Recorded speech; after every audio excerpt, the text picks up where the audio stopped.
Selamat malam pemirsa, selamat datang kembali di iNewsroom. Kali ini bersama saya Fani Imaniar, kami akan membahas berita utama secara mendalam, komprehensif dan tentunya eksklusif. Dan sebagai pembuka iNewsroom kali ini, kami punya informasi terkait dengan unjuk rasa menuntut penghitungan ulang hasil pemilu di 2 kecamatan Polewali Mandar, Sulawesi Barat yang kembali berlangsung. Tapi kericuhan tidak terhindarkan saat massa berusaha masuk ke lokasi rekapitulasi. Tolong diamankan, karena kami bukan ikut mencari ricu. Aksi saling dorong hingga tarik-menarik antara massa dan aparat tak terhindarkan saat massa mencoba masuk ke dalam hotel tempat rekapitulasi berlangsung. Tidak hanya itu, massa yang marah membakar ban bekas di depan hotel. Massa yang berasal dari sejumlah elemen mahasiswa dan masyarakat ini juga mengepung hotel tempat pelaksanaan rekapitulasi tingkat kabupaten di Kelurahan Pekabata, Polewali Mandar, Sulawesi Barat. Massa menuntut penghitungan suara ulang lantaran mereka menduga kecurangan terjadi di sejumlah TPS, di antaranya di Kecamatan Matangga dan Labo. Massa menemukan penambahan jumlah pemilih yang terdaftar dalam DPT, meski orang tersebut diketahui tidak berada di tempat. Begitupun untuk beberapa TPS di Kecamatan Bulo, di mana kotak suara dari TPS dipindahkan ke rumah warga saat hujan deras. Ada 5 TPS yang ada di Bulo, itu kemudian dipindahkan posisinya dari TPS pada saat perhitungan suara. Kotak suara dipindahkan, perhitungan suara itu dipindahkan ke dalam rumah warga. Pihak Komisi Pemilihan Umum Polewali Mandar sendiri saat ini telah mengeluarkan rekomendasi untuk dilakukan penghitungan ulang di tingkat kecamatan dan menunggu keputusan Bawaslu. Dari Polewali Mandar, Sulawesi Barat, Huzair Zainal, iNews melaporkan. Kericuhan terjadi dalam rapat pleno rekapitulasi penghitungan suara dalam Pileg dan juga Pilpres Pemilu 2024 di Kabupaten Flores Timur. Kericuhan diduga terjadi akibat perbedaan suara dalam rekapitulasi awal dan form C hasil.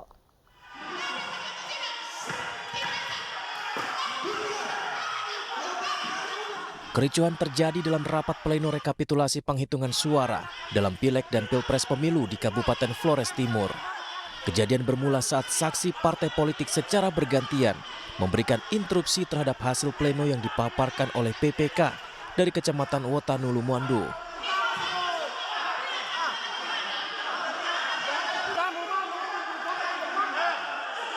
Selisih perolehan suara yang dipertanyakan oleh saksi parpol saat itu yakni angka perolehan suara pada rekapan awal berbeda setelah rekapan itu dikonversikan dalam bentuk angka dan huruf di dalam C hasil.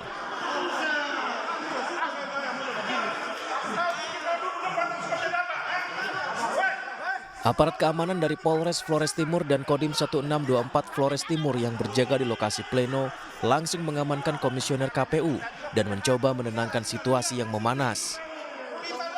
Akibat kericuan ini, pimpinan sidang Ketua KPU Flores Timur Antonius Jentera Betan menunda rapat pleno rekapitulasi suara tingkat kabupaten dari Kecamatan Wotanulu Mado dan dilanjutkan di hari berikutnya. Dari Flores Timur, Joni Nura, iNews melaporkan. Kecurangan pemilu kembali terungkap pemirsa di Polewali Mandar, Sulawesi Barat. Penghitungan dilakukan tanpa memperlihatkan surat suara. Dan tidak hanya itu, kertas C1 juga ditemukan telah dibuka di rumah warga.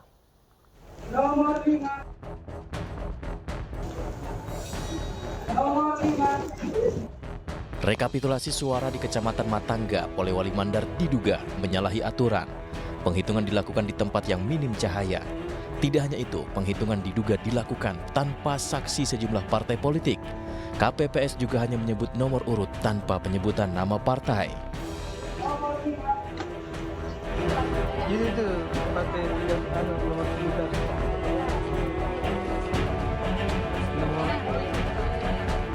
Tidak hanya itu, beredar di media sosial sejumlah ibu-ibu membuka kertas pleno C1 yang seharusnya berada di dalam kotak suara. Di mana dalam video berdurasi 1 menit lebih ini terlihat sejumlah ibu-ibu membuka kertas pleno C1 yang harusnya berada di dalam kotak suara. Pembukaan kertas C1 ini tidak dilakukan di tempat yang semestinya, seperti di TPS atau di kantor kecamatan, namun justru terjadi di rumah seorang warga.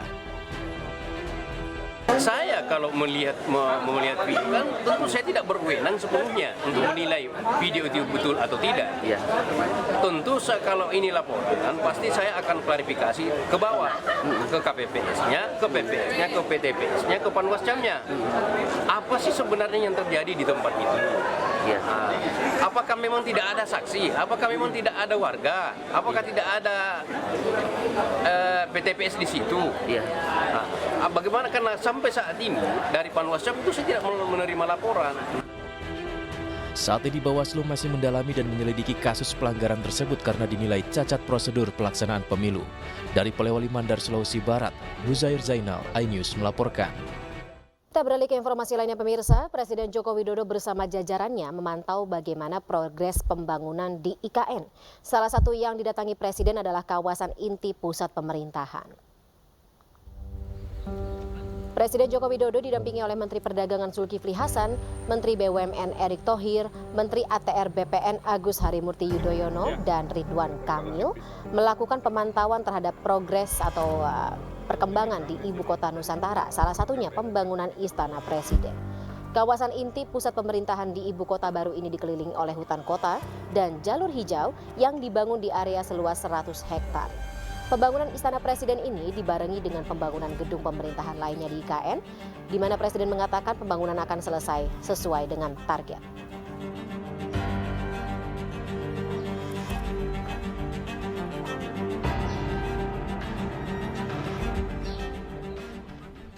Progres untuk kantor Presiden hari ini.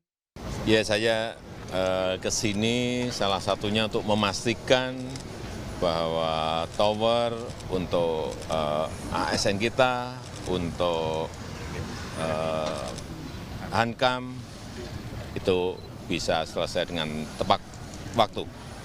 Nanti di bulan Juli akan selesai 12 tower, kemudian September 21 berarti 33, ditambah November 14 berarti 47, selesai kira-kira di akhir November. Sehingga pergeseran ASN ke sini, dari Hankam ke sini itu sudah bisa dimulai bulan Juli.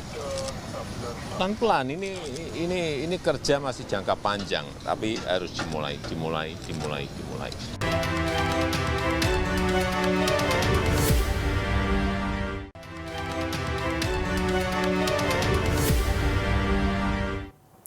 Terima kasih pemirsa, Anda masih bersama kami dalam iNewsroom. Perolehan suara Partai Solidaritas Indonesia atau PSI mendadak melejit. Hingga Sabtu siang, perolehan suara PSI menyentuh angka 3,12%. Publik mempertanyakan anomali perolehan suara PSI yang mendadak menanjak pesat, padahal berdasarkan hasil hitung cepat atau quick count, PSI hanya memperoleh 2,6%.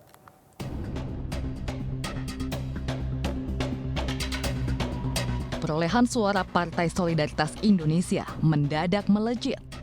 Hingga Sabtu siang perolehan suara PSI menyentuh angka 3,12%. Hal ini sontak menimbulkan kecurigaan. Bagaimana tidak, dalam hasil hitung cepat, partai berlogo mawar merah itu terancam tidak lolos ambang batas parlemen dengan hasil 2,6%. Namun dalam hitungan KPU, suara PSI yang semula 2,29 juta ada kenaikan lebih dari 103.000 suara dalam kurun waktu 29 jam.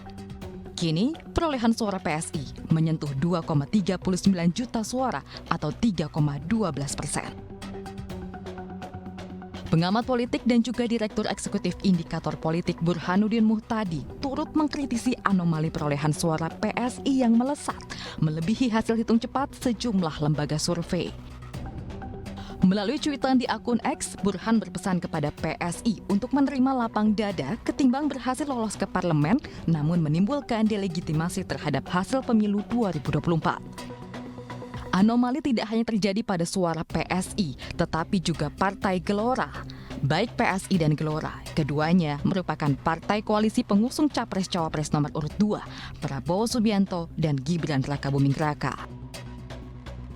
Sementara dalam berbagai kesempatan, PSI percaya diri partai yang dipimpin putra bungsu Presiden Jokowi, Kaisang Pangarep, akan lolos parlemen di pemilu 2024. Dari Jakarta, Tim Liputan iNews melaporkan.